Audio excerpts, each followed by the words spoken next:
Remember, I want you to think in terms of taking ownership, seeing yourself in the mirror, recognizing your own mistakes instead of pointing fingers at everybody else, everything else, blaming eBay. Let's make sure we keep it real.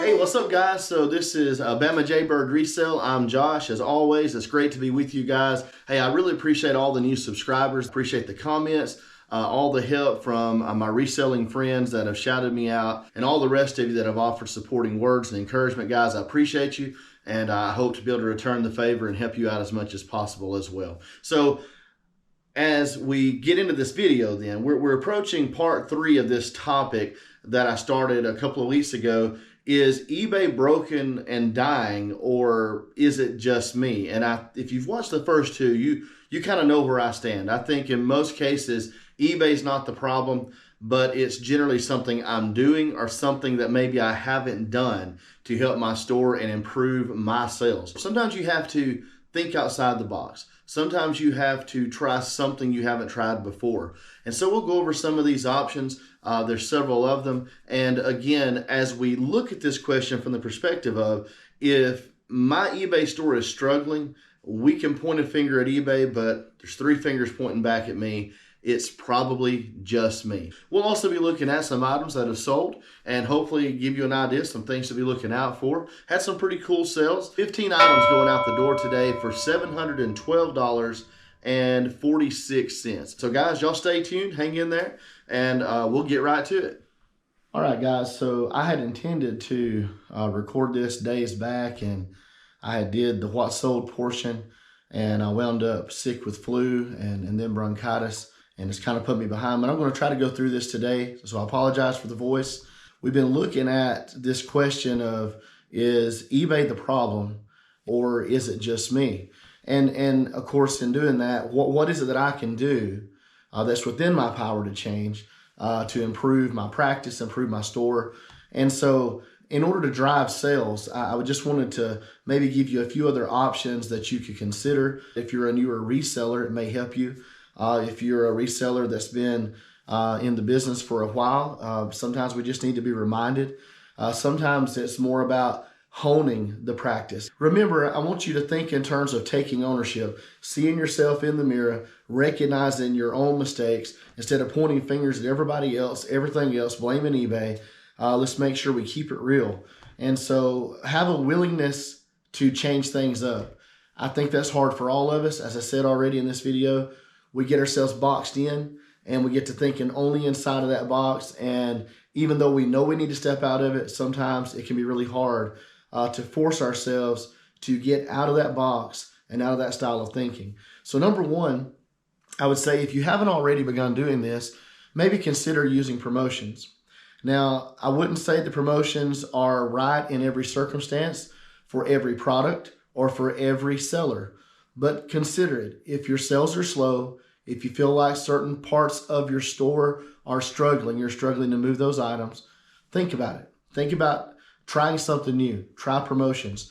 But let's look at standard first of all. So some of the things that standard promotions would provide you through eBay includes, of course, ads across eBay. It increases the visibility of your items that are on promotion. You get preferred placement in search results, preferred placement in product listings. So it just means that when someone is searching for an item in your particular category, something you have listed, and say there's 50 red, Ralph Lauren polo shirts out there in that extra large size, it's going to slide yours closer to the top. Okay. Even if they sort it based on price and yours isn't the cheapest, it's still going to insert yours kind of like an ad closer to the top. They're going to have to scroll by it to get to some of the other stuff. So it puts more eyes. The more eyes you have on your product, generally, the more you're going to sell. Everybody always thinks about cost. The cost of standard promotion is based on a percentage. And as a seller, you get to determine what that percentage is. Now, this percentage is based on the total cost of the buyer. That means it's not just the basic price of the item, but it's the price, the sales tax, the shipping, the fees, all that added together. eBay takes their percentage cut for that promotion out of that amount. So it can be quite large if your promotional rate is very high. When you are using promotions, specifically standard promotions, you only have to pay this promotional rate if your item is purchased through an ad that is clicked on by the buyer. There are other ways for people to access your items and to find your items other than through an advertisement. But just know that when it's running through an ad, it does increase the likelihood that that's how the sale will take place. And after they have clicked on it using an ad, that buyer is still tied to that ad for up to 30 days. Another thing to consider is the percent that you allot to the promotion, whatever percentage you set it at. That's going to be a driving force behind how much eBay actually promotes your item. So if you have a very low percentage, of course, you can expect that you will probably, not have quite as much of a push as you would if you set the percentage higher. Now, that's not to say that I recommend a high promotional ad rate. Sometimes I think any promotional ad rate is better than none. eBay's minimum is 2%.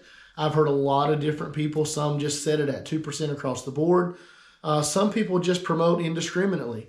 I wouldn't necessarily recommend that. I think promotions, as with many things we do, you need to be analytical and more scientific than that in your approach, in your perspective, in your application of these things to get the most benefit and to also cost you the least. If I've got an item in my store that I know has a super high sell-through in low volume that I know is going to sell all by itself with no help from me or from eBay, all I got to do is get it listed. Why would I give away more money to eBay in a promotion? Wouldn't do that. So be wise about how you use promotions if you choose to step outside your box and go there. All right, now I mentioned advanced promotions. There is an advanced feature for this. We're not going to go in depth on this, but just know that with advanced promotions, you do get a higher degree of visibility. However, advanced promotions are based on a click rate. So in other words, you pay based on the number of clicks that eBay is able to generate for your store. So the more people are drawn to your ad, click on it and look at it, whether they make a purchase or not, you're going to be paying eBay in order for that ad to be seen. Every time that it's seen, you have to pay.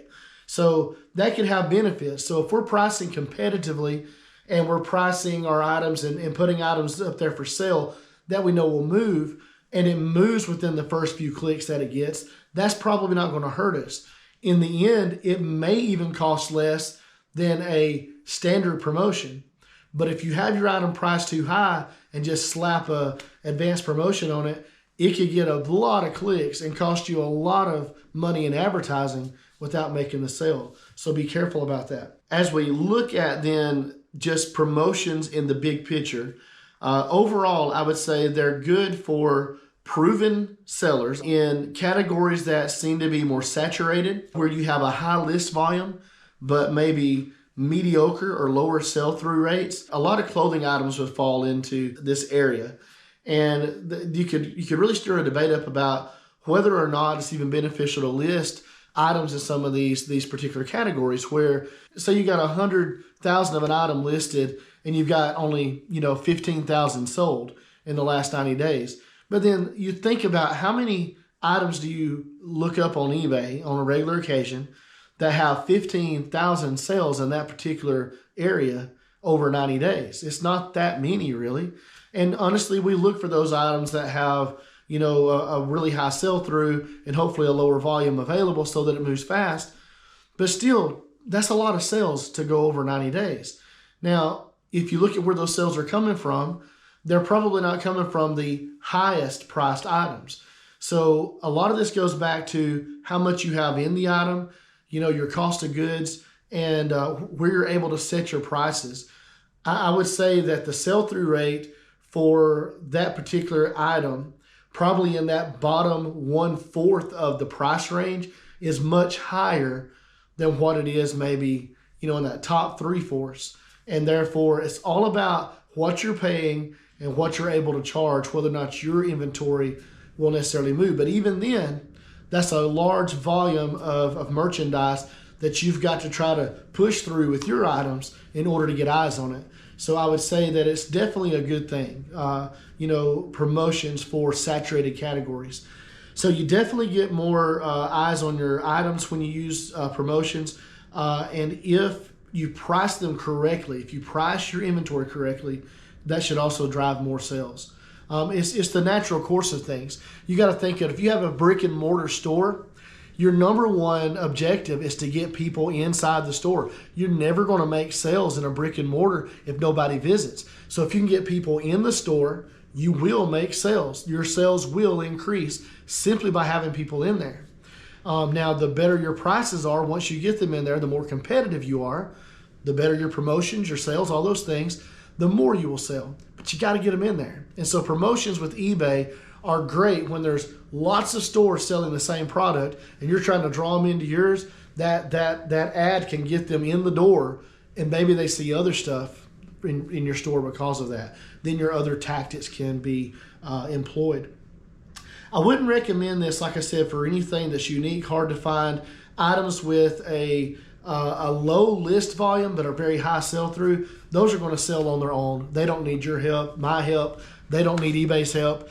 You just need to price them correctly, get them at a good cost, get them listed, and just let eBay do its thing. All right, so let's begin with a few of the items that have sold. We'll kind of start with the lower dollar items and work our way up. I've actually got about 15 items going out today for $712.46. This very first item that I'm going to grab, this is a Wrangler Pearl Snap. This one is vintage. I didn't get a ton for this. You know, Wrangler's Pearl Snaps, sometimes I think we can push them too hard as resellers in our videos, making people think that they're better than they are. But there are some really great ones out there. I mean, I've made a video in the past picking some of these. Some of the vintage ones with the Aztec patterns and the really crazy colors from back in the 90s or maybe the late 80s. Guys, those can be worth a lot of money if you're patient and willing to wait on the right buyer.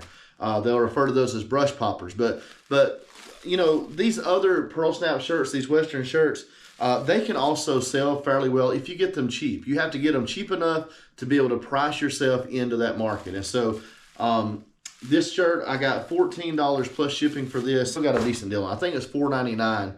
All right, so this next item is a charger maintainer for Craftsman cordless tools. This is not one of the more valuable ones. Some of these can bring quite a bit of money depending on the brand and the model, how new it is. But they usually, if you get them cheap, they generally always sell, and you can generally always make money on them. And so this one right here, I got $16.99 plus shipping. I think I gave like $3.99 or something like that for this. But they're usually a good seller. Haven't had it all that long. I probably had this listed a couple of months at most, and it sold. So next item, I have a vintage Carlisle silk top for women. This is like a purple and gray leopard print. We stopped at this yard sale and they had a ton of vintage clothing, guys. I mean, it was women's clothing. And I'm not real sharp on that. My wife was with me, and, you know, I mean, of course, she's like most women. She loves clothes, but she's not, you know, she hasn't studied up on vintage women's clothes. But a lot of it was new with tags, guys, and it had tags hanging on it that were like $150, $200, $100, you know, stuff like that, which makes you think that, you know, this could be really good stuff. Some of it was like made in USA. Some was made like in West Germany. We knew based on that we had a lot of 80s stuff, and from the pattern. There were a lot of shoes, like designer shoes that were from that era, and it was all cheap, like $2 an item. And when we got up there to pay, I had bought a whole stack of things just kind of on a, you know, just on a gut feeling. But we got up there and they didn't even charge us the full amount. I mean, that we paid like $30 that day, and we got a big stack of stuff. I mean, some of it was like made in USA Polo Ralph Lauren, which is, you know, you don't find every day. So some items we knew would be good. So anyway, pick that up. I probably have $1 in that at most, maybe $1.50. And I sold that for $24.99 plus shipping. All right, next item on the list, or next item going out, this is another piece of that G.I. Joe Tactical Battle Platform. This was the 1985, you know, play set that I've been parting out.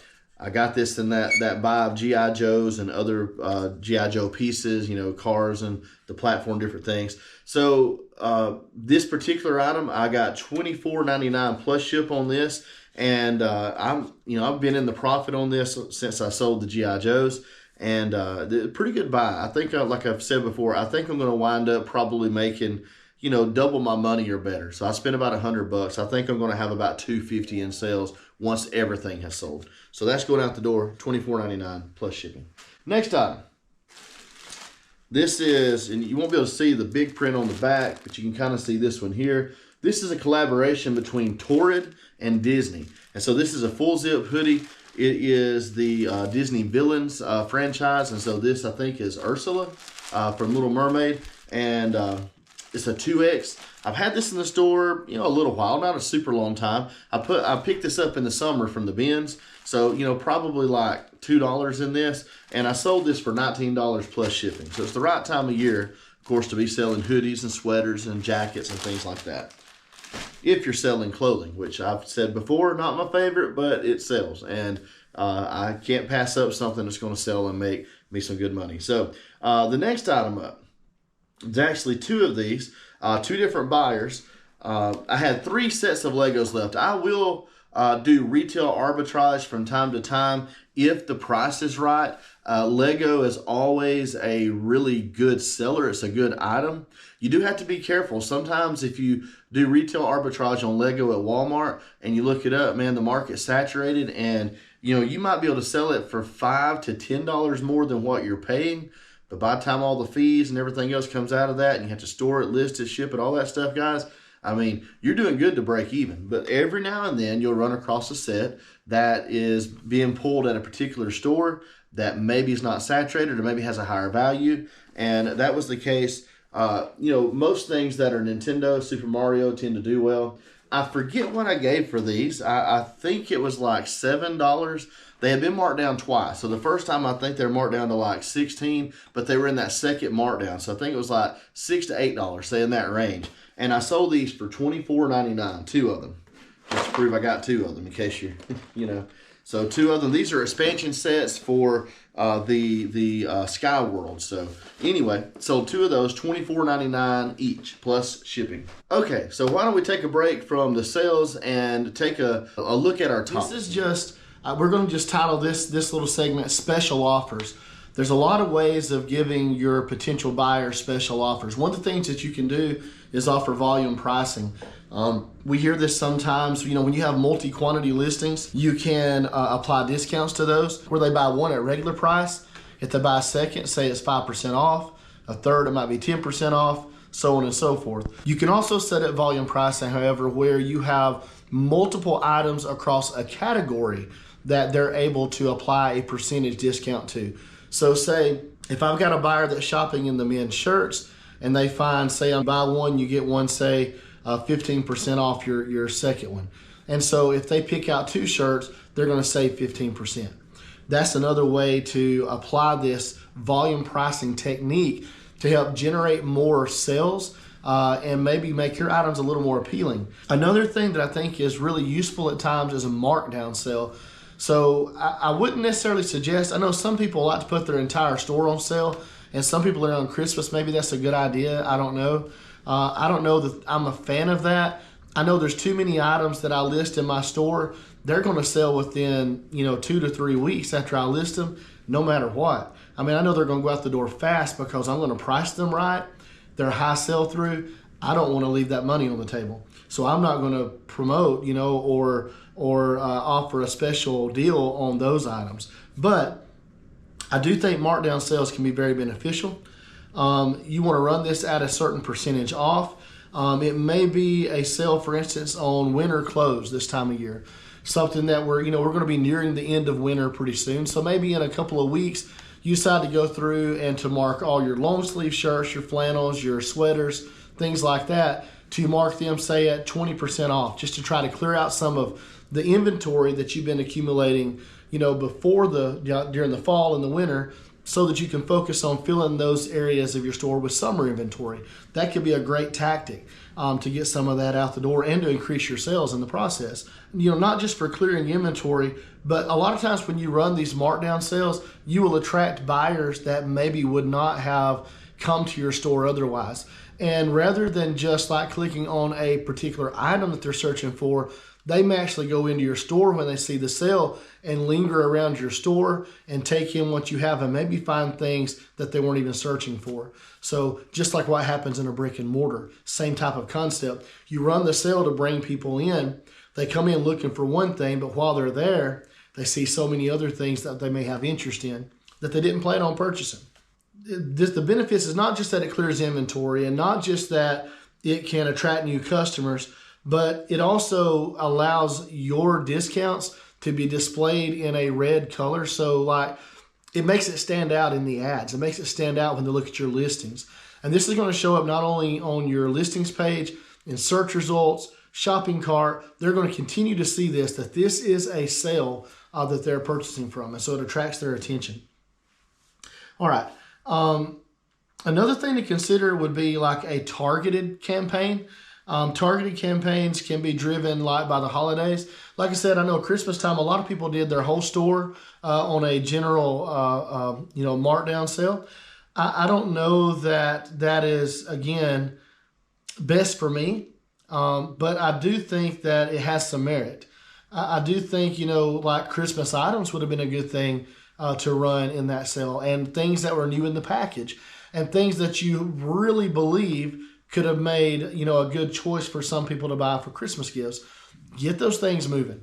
Give extra attention to them. But I think that these targeted campaigns often do need to be driven by holidays, seasons of the year, certain popular culture events that are taking place, other trends in society. I mean, it's amazing sometimes, how when, and I'm not trying to be morbid, but when a certain celebrity passes away, everything related to that celebrity suddenly becomes in demand. And so if you got anything to list, get those things listed. Run a sale on that stuff. Make sure yours gets to the top. Put a promotion on it. Get it visible, and you'll be amazed at how much faster sometimes that stuff will move during those times. All right, so final thing on the special offer side of things. So we got volume pricing. We've got markdown sales. And then the last thing would be coupon codes. And so coupon codes can be exercised in different ways. You can do like a printed coupon code where you can include it with an order that you're shipping out, and they can use that coupon code on a future purchase. You can also share these on social media platforms. You're able to set what the coupon is worth, what restrictions it has, how far it can go, how many times it can be used. You can set all that up when you decide on your coupon using the seller tools and Seller Hub for eBay. But again, you can send out paper copies. You can distribute them through social media. You can send to previous buyers. You can go into the Seller Hub, and under your Actions tab, your drop down, you can select from your previous sales. You can select to send coupons to recent buyers that you've had to try to get them back in your store again and create repeat buyers. So it's got a lot of advantages. I think coupon codes are very targeted, and there's something that you could use to build a customer base that would be repetitive, which is a good thing for any store. Loyal customers that come back to you over and over and over again, that's going to establish your sales, make it consistent. All right, guys. Hey, by the way, if you haven't noticed, sporting one of my Alabama hats, t-shirt. Guys, a big weekend coming up pretty soon, playing Michigan. Excited about the chance to be in the playoff this year. I know there's a lot of angry people out there about how that took place, but look, I think we played well enough to earn a spot in. Just excited about the game, roll tide, and let's get back into it now, guys. We've got a few more items that I want to go over that have sold, and then we'll finish up our last couple of parts of our topic for today. All right, so the next item that we have going out the door today, this is a set of Wolf Mountain Mossy Oak bib overalls. These are made in USA. Really nice. They have use, but they're in really good shape. I sold these for $30 plus shipping. I had them priced up a little more than that. This was an offer I decided to take. I send a lot of offers, and I consider offers when they're sent to me if they're good enough, if they're strong. I'm trying to think, I think I got these for $5 at one of my local thrift stores. I've also got one more clothing item, regular clothing item. This is a vintage University of Alabama. This is a crew neck sweatshirt made by Salem. This is made in USA. This is all embroidery. So you don't see those a lot anymore. Really cool shirt. It's got the silver floss at the top, the nice Alabama A, like you see up here, kind of the retro look, and then crimson tide. So this shirt, I believe I gave $3 for this. I bought this in town here where I'm from, and this sold for $30 plus shipping. Took an offer on that as well. Now, this right here. So This is a set of the pink flamingos, the original pink flamingo. But the original pink flamingos by Dunn Featherstone, these are new in the package, guys. They are vintage, old stock. I sold these for $27.99 plus shipping. I really thought these were going to be worth a lot more than they were when I picked them up. Didn't even bother to comp them. I knew it was a good buy. But as it turns out, they were only, $25 to $30. Priced mine at $27.99 and made the sale. So glad to see those go out the door, guys. This is a really cool item here. So I've talked about this pickup, but I had that Facebook Marketplace purchase of all the Nintendo 64 items. This is the clamshell OEM with the booklet for Mario Kart and the game, Nintendo 64. I took an offer on this of $50 plus shipping. I had priced this up higher than that. I just was ready for it to move. So I took an offer this last time, $50 plus shipping, and let that go out the door. So next item, I've had this for a little while. We had to do some cleaning on it. This is one of those Owlet monitors, Owlet Smart Sock 2. So there's a newer version of this out. When we picked this up, it actually, I think, would have comped. I probably could have got about $20 more for it, but we made the mistake of letting it set too long. It needed some cleaning. My wife was kind of trying to get, the little sock wraps to kind of clean up and look newer. There was one of them that's kind of stained, and she did. She got it cleaned up really nice. But we put it off. We waited. We misplaced the sock. She had to hunt it when she found it, and I finally got it listed. It had been probably 6 months. It had just been setting. And when I listed it, they had come out with a new model, and I got $50 plus ship for this. We gave $20. I think we would have got closer to $70 or $75 if we would have turned this over quickly. Don't fall into that trap, guys. You pick up a really good item that you know's got a good sell-through rate and a good profit margin, make sure you give it the proper attention. Turn it over quickly. It's one of those mistakes I regret making, but from time to time I do it. Next one. I've mentioned these before. If you don't know about Weegens, then you need to know about Weegens. So these are G.H. Bass Company. They're just a penny loafer, but you'll see on the bottom it says Weegens. Sometimes inside it does. These are a little bit older pairs, so they don't have it on the inside, but they do say G.H. Bass Company. But the Bass Weegens, these particular ones are like a penny loafer style. These are always good pickups. Now, this isn't even a great size, guys. This is a size 8. It's an 8 double E. I listed these, and they sold within 2 weeks. Now, if it's a better size, they'll sell for more.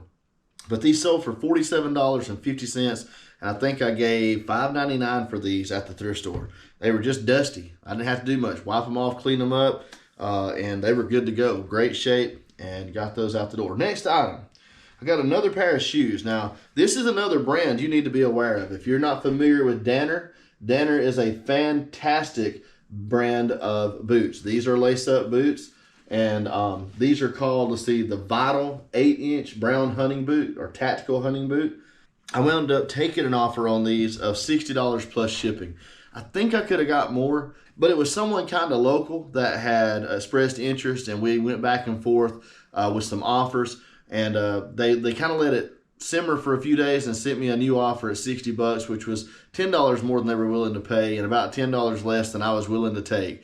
But because they were local, guys, I just said, you know what, I'm going to go ahead and make the sale, maybe help make somebody's day, and they'll be happy, and I get them out the door, make a little money in the process.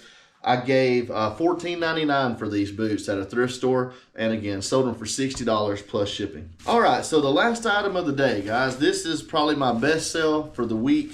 Maybe the weekend, I guess I could say, for the last day or two. This is a fur coat. You can't tell much about it here, but it's a waist-length fur coat in kind of like a taupe color. It's still pretty nice condition. It's vintage.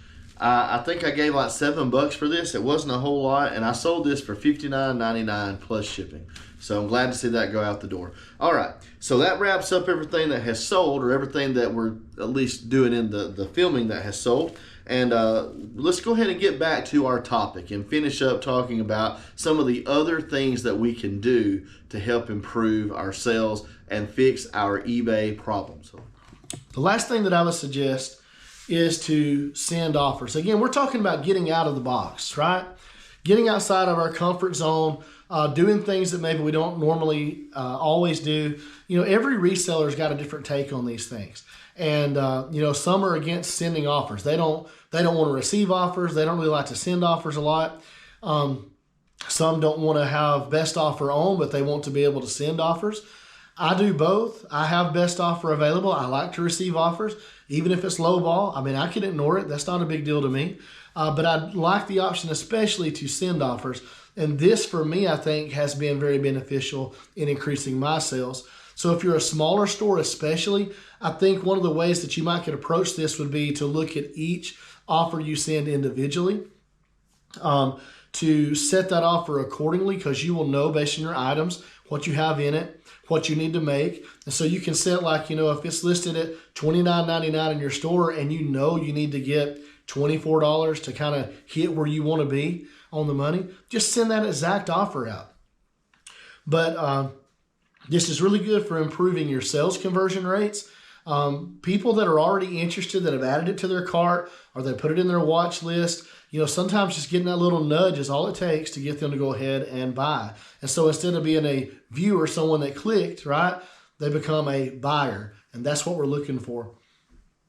Also, this method of sending offers is way more targeted than just the general promotions and things like that and coupons that we can send. This is very targeted, specific buyers interested in specific items. One of the benefits, and I didn't mention this with the special offers, but in the things I mentioned, special offers, the volume price and the markdowns and the coupon codes, there are no additional costs to the seller involved in those besides the limits that you set. Okay, not the same as with paying for the promotion or paying for the clicks on the promotional sales that we get. Same way with offers. When you send an offer, receive an offer, there is no additional cost to the seller based off of that. And the fees that you pay are going to be based on the sale price, not on what the original price was. One more thing on sending offers. If you have a really large store, I do think that sending bulk offers might be a good idea.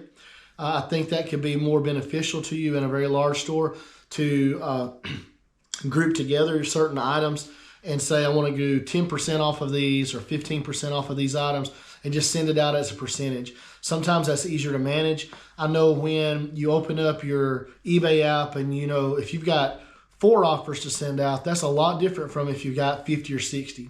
So if you've got a big bunch of offers, a whole list of offers, it's hard to go through those one by one and handle them that way and be efficient with your time. So I do think it's important to consider once your store reaches a certain point and the number of offers coming in reaches a certain point, your ability to send offers, make sure that you consider doing bulk percentages. You can even set that up to be automatic, and eBay will take care of that for you, which sometimes is also a good benefit. However, again, I'm careful with that because I know there's certain items I have them priced right, and I will get what I'm asking without having to take an offer or send an offer. So I would be careful about always doing, automated everything. To me, that's a little bit riskier.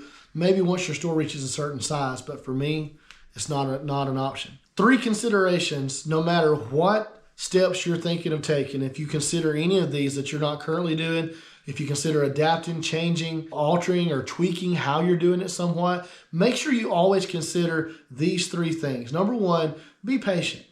You're not going to see results necessarily just like that. Sometimes it takes a minute. Sometimes it takes a few days for things to kick in. Yeah, the more we work and the more we're involved in it, I think we'd be very successful in eBay. There's a limit to how much you can grow it in a certain period of time. But be active.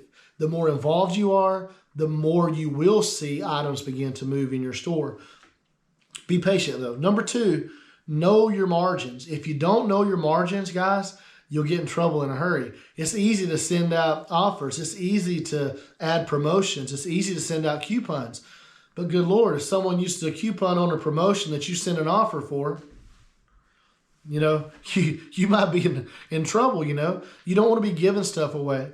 I do think there's a point where we're trying to clear out stale inventory that maybe is not going to move, that we overinvested in. And if we can get a break-even point, and sometimes even if we lose 5%, now I'm not talking about on a large portion of our inventory, but say if 10% of our inventory is either let it sit there or lose 5% of our initial investment, but we get all the other 95% back, not always a bad thing, because 95% of that investment invested in better inventory that sells for a premium. and a high margin of return, that's a good result. So keep that in mind. Don't be too proud to just let things go when you have to be able to move on from bad decisions and invest in better ones down the road.